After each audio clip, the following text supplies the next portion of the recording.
من أعظم النعم على البشرية التي يغفل عنها الكثير من الناس هي معرفة هوية الأشخاص من خلال البصمة. فهل في يوم من الأيام تفكرنا بهذه النعمة العظيمة؟ أشار القرآن إلى البصمة بكلمة بنان في سورة القيامة، فقال الله سبحانه وتعالى: بلى قادرين على أن نسوي بنانا. السؤال: هل لهذه البصمة أهمية في حياتنا؟ ومتى وكيف تشكلت هذه البصمة؟ وهل من الممكن أن نجد شخصين متشابهين في البصمة اليوم؟ البصمة والهوية هي رحلتنا للتفكر في هذا اليوم. فسيروا في مناكبها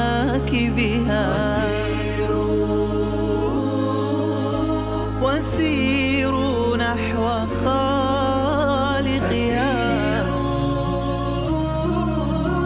فسيروا في مناكبها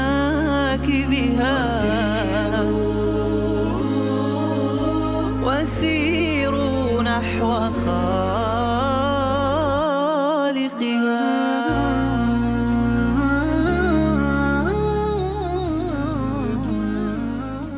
من أهم وأكثر استخدامات البصمة اليوم في الأجهزة الذكية ودخول الموظفين والتوقيع الإلكتروني، وهذا ما تعرفنا عليه من خلال زيارة شركة متخصصة بذلك.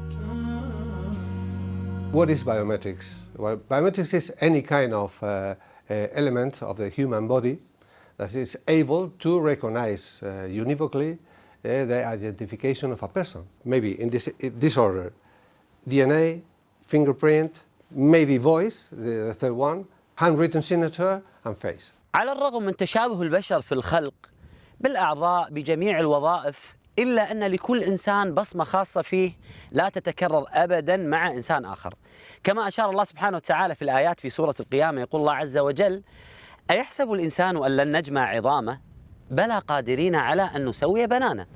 قال المفسرون عن معنى هذه الآية أن الله سبحانه وتعالى يتحدى المشركون الذين ينكرون البعث أنه قادر يوم القيامة على جمع عظامهم الصغيرة، فما بالكم في الكبيرة. ونلاحظ هنا في هذه الآيات أن الله سبحانه وتعالى يشير إلى معنى بنانة، معناها مقدمة الأصبع، كما قال المفسرون بعد القرن ال19 أن هنا في هذه الآيات إشارة إلى البصمة، أن الله سبحانه وتعالى يبعث الإنسان يوم القيامة فيجمع عظامه مع بصمته، فسبحان الذي صور. Biometrics is typically associated to airports, police, government, but it is also used in other markets like it's health or logistics, any kind. وبما أن البصمة مرتبطة عند الكثير في الكشف عن هوية المجرمين، لذلك حرصت على زيارة الأدلة الجنائية في بريطانيا وتركيا. The importance of the fingerprints is that everyone has a unique fingerprint. Then we can compare them to other fingerprints we find at crime scenes, and it helps with the detection of crime. في الحساب الرياضي النظري فقط، قدر العالم جارتون أن هناك فرصة واحدة من 64 مليار شخص في وجود تشابه مع بصمة أخرى، وهذا في الإصبع الواحد، فكيف بالعشر أصابع؟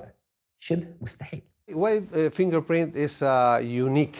There are different shapes, different forms, mainly loops, whorls, and other different elements, but they are in different positions, with different sign, with different size, so they make a combination that is more over than trillions. So it's absolutely impossible to have a coincidence. حاليا متواجد في الأدلة الجنائية في اسطنبول للتعرف على آلية رفع البصمات من خلال الجرائم. أبي أعمل معاكم الآن تجربة، وهذه التجربة راح تكون معي أنا، يعني أنا بيمسكها معاكم بهذا الشكل، وراح نشوف معاهم شلون راح يرفعون البصمات منه.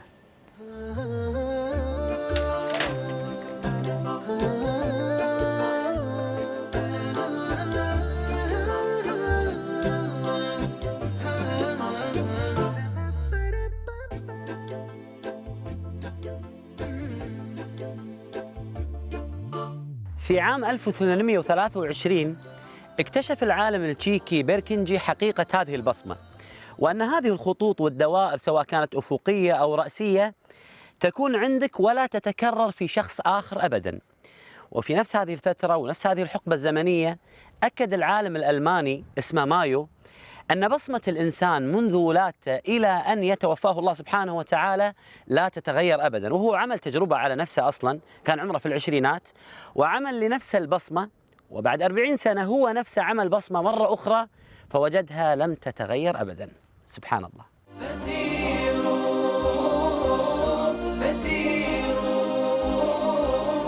ما هي الإجراءات المتبعة عندكم في هذا المركز في رفع البصمات عن المجرم؟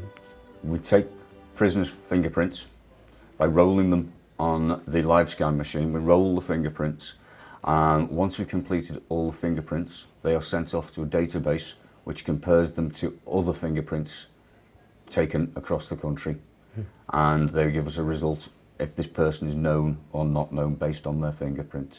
One of the use cases is a bank in Colombia. They require not only the handwritten signature, but the fingerprint also. So I have to sign the document. This is the contract, for example, and I have to sign here. This is my signature, and then I say, okay, I accept. And then we have together signature and fingerprint. This is two biometrics together for make it more accurate. اللهم لك الحمد. هذه البصمة وحديثنا عنها أصبح لها أثر وفائدة كبيرة جدا على كل البشرية، ومن أهمها اليوم التعرف على المجرم في لحظة الجريمة وهويته من خلال البصمة، ولها فوائد عديدة جدا. اليوم الأجهزة الحديثة تقرأ هوية الشخص من خلال ثواني لهذه البصمة وهي بصمة الإنسان، فاستخدمناها في المطارات، استخدمناها في الأجهزة الذكية، استخدمناها في دخول الأبواب. فسبحان الذي علم الإنسان ما لم يعلم. The use, you know, that is, it can be used everywhere, anywhere, everybody. Yes, just for activating my telephone, I use my fingerprint. So there are different uses. In the past, it was very difficult to use fingerprint because it was very expensive to get a device, a reader. But nowadays, this is very cheap. في عام 1892 أثبت العالم الدكتور جالتون أن هذه التعرجات في البصمة تظهر في الإنسان بعد 3 شهور وهو في بطن أمه، أي بعد 100 يوم تقريبا، وأن هذه البصمة سبحان الله لا تتطابق حتى مع التوأم المتشابهين في الخلق، لا تتطابق معهم هذه البصمة وهذه التعرجات. وأكد أيضا هذا العالم أن هذه البصمة لا تتأثر مع جميع الظروف حتى في الحروق، يعني إذا احترق صبع الإنسان ثم تبدل يعود هذا الجلد مع بصمته المتشابهة في السابق. ولكن أثبت بعض الأطباء أن هذه البصمة ممكن أن تتغير وتتأثر وتختفي مع أمراض نادرة جدا، ومنها مرض الجذام، لا وفي أصعب حالاته. ليس بسحر أو جنون مبددا كل الظنون، يا قومنا لو تعقلون ما فيه من حق متين. ليس بسحر أو جنون مبددا كل الظنون، يا قومنا لو تعقلون ما فيه من حق متين. بلى قادرين على أن نسوي بنانا. بلا شك أن يوم البعث يوم عظيم عندما يجمع الله سبحانه وتعالى عظامنا ونخرج من القبور، ولكن من أعظم وأصعب الآيات أننا في هذا اليوم سوف نكون لوحدنا، لن يأتي أحد مع قبيلته أو أهل بلده أو أصدقائه، كل شخص سيأتي لوحده، لن يرافقك إلا عملك في هذه الدنيا. قال تعالى: وكلهم آتيه يوم القيامة فردا، فاعمل الآن لذلك اليوم العظيم. هو الرحمن أكرمنا وبالتفكير أمتعنا، بعقل فيه ميزنا وتلكم نعمة مزداد. رسول الله آواه بذاك الغار أعلاه، وظل بقرب مولاه، فسبحان الذي أهداه.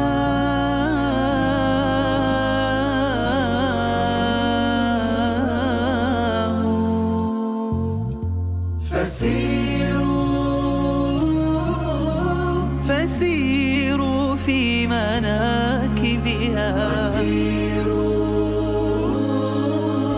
وسيروا نحو خالقها فسيروا في مناكبها